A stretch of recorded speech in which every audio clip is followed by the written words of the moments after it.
Working my way through some mailbag here, we've got a question. Fritz, what is that number one thing that I can do with my system to start winning games, to really become the best Wargamer that I can?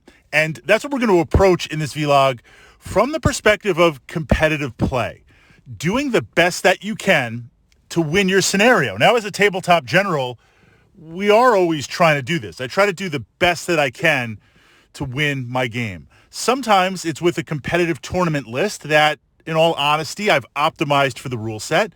And at other times, it might be a narrative-flavored list where this is kind of what I want to play, or we're looking at a scenario. Here's what I'm rolling on the tabletop with, and let's try to do the best that we can. Within those fundamentals, and I've looked through past ideas, I've explored past experiences, and I've extracted that one thing that's part of a larger matrix. There's other things going on to support this, but if I had to pick one thing that accelerated that learning curve and gave me the most win for the time invested to get me winning quickly, this would be it.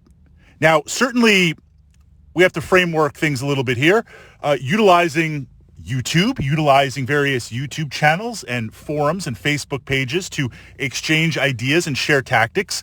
We've explored that idea absolutely, right? You've got your meta, you've got your local play group, and there's 5, 10, 15, 20 Wargamers. When you tap into YouTube, you're seeing perspectives from across the entire Wargaming community. You're getting to see things that you wouldn't normally see because it's outside of that physical meta where you're playing games. So absolutely utilize all of those resources. Learning the rules, understanding nuances, understanding phases of the game, absolutely. We kind of need to know what we're doing. I wouldn't say memorize all the rules. Don't wait to play games with memorizing the rules, but have an idea of the flow. But this would be the one thing that I've utilized consistently to win. Sit down and play a game with your friend and go to turn 3. Turn 3, about halfway through the game. Stop the game and assess and be honest. This requires honesty between both you and your opponent. Who would win the game? Yes, there could be some crazy dice. Yes, some crazy things could happen. But most likely, if the game continued, who would win the game? What would be the likely conclusion? Reset, play the game again. Play it about halfway through. Now, if it's a game structure that has X number of turns, where it's like, look, it only goes 6 turns or it only goes 8 turns. You stop at 3, you stop at 4. If it's a game that is open-ended, once you get about halfway through the mission, that's where you pause. The idea here is if I'm getting together with a friend and we're going to play a war game, it might take 4 hours, 3 or 4 hours to play one game. If I can play 3 games in that same amount of time, I've doubled, I've tripled the number of games I play. Wargaming, you've got to get in and you've got to play games. Different than watching YouTube videos, you're at your own pace, you pause it, you think about things, you reflect. When you are in the game playing it, you are making those micro decisions and those macro decisions, in theory, real time, in the moment, and you can't take it back. So if I'm like, all right, send this squad over here. Yeah, Fritz has got Overwatch, but I'll flank it. I'll lay down some plunging fire with my mortar team, chain of command, World War II, and then we'll go in. You make that move. As soon as we start rolling the dice, that's it.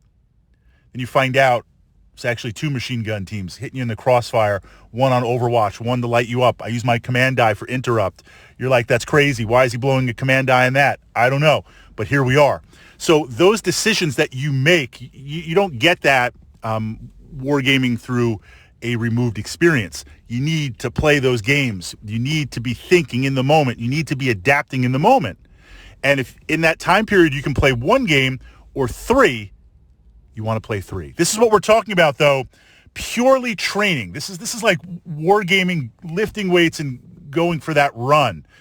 We're not playing the narrative. I'm not sitting there to immerse myself in it. I'm workshopping with my friend to get the most games in. Now, I would use this in preparation for a tournament. If I was going to bring a new list to play and I wanted to try it out, I need to get like 20 or 30 games in. I can do that in a weekend. There were times where we'd play some games Friday afternoon, Saturday and Sunday, prepping for a tournament. I would get in 30, 40 of these games over a 3-day period. I would know very fast, yes, my list is viable. No, it is not. Change this, change that. When I was learning God Tier, fantastic skirmish game, jumping in with a friend, playing games to turn 3, reset, play again, reset, play again, and make those decisions. Because most likely, most of the time, with a wargaming system, by the time you get to that midpoint, that zenith point, you kind of know what's going to happen. Yes, there are some outliers. Yes, things could switch. Yes, things could change. But we want to take it to that conclusion. So that would be the number one thing. But we're not playing narrative. We're not like immersing in the game. This is like, look, I need to just play a ton of games, learn my army, get good fast. You do that by playing games. The more games you play, the better you get.